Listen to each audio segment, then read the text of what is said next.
Едно от най-шокиращите предсказания, което доказва пророческата й дарба, Ванга прави през 1980 година.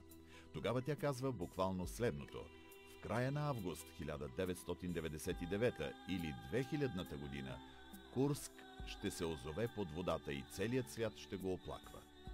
Това, което тогава изглежда нелепо, придобива ужасяващ смисъл 20 години по-късно, когато през август 2000 година руската подводница Курск потъва и на борда й загива екипажът й от 118 мъже.